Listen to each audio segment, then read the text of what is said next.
Friends, सरकारी कर्मचाऱ्यांसाठी मोठी आनंदाची बातमी आहे प्रमोशन बाबत। सरकारी कर्मचाऱ्यांना त्यांच्या सेवा कालावधीत मिळणार 5 वेळा प्रमोशन मिळणार आहे।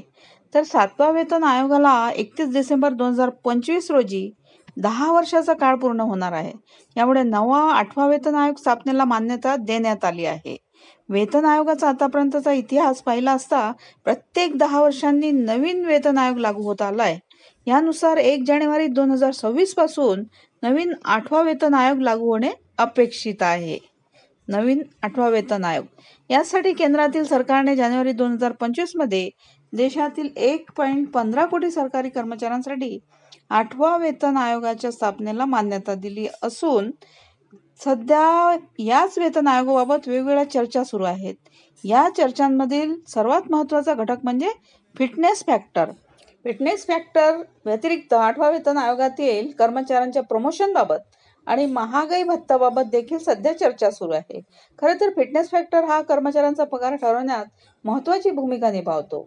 सध्याच्या 7व्या वेतन आयोगात हा फॅक्टर 2.57 इतका आहे। दरम्यान आता 8व्या वेतन आयोगात फिटनेस फॅक्टर बाबत आणि मॉडिफाईड अश्युअर्ड करिअर प्रोग्रेस म्हणजेच प्रमोशनच्या बाबतीत मोठी अपडेट समोर आली आहे।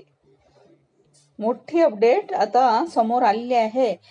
8व्या वेतन आयोगाच्या संदर्भाटी म्हणजे TOR एप्रिल महिन्याच्या अखेरपर्यंत अंतिम केले जातील असे म्हटले जात आहे। परंतु त्याआधी राष्ट्रीय परिषद संयुक्त सल्लागार यंत्रणेने अर्थातच NCJCM याबाबत प्रस्ताव आयोगाकडे सादर केला आहे। अर्थात हा अंतिम प्रस्ताव नाही, मात्र आयोग या प्रस्तावावर विचार करणार आहे।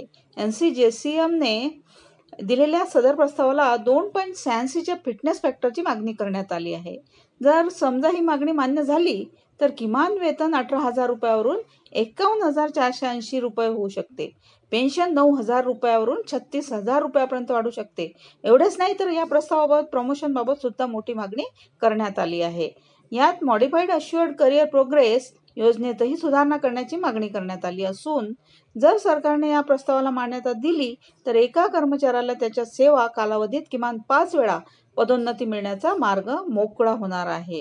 याशिवाय कर्मचाऱ्यांना दिला जाणारा महागाई भत्ता 8व्या वेतन आयोगात बेसिक सॅलरीमध्ये समाविष्ट करण्याची देखील मागणी उपस्थित करण्यात आली आहे।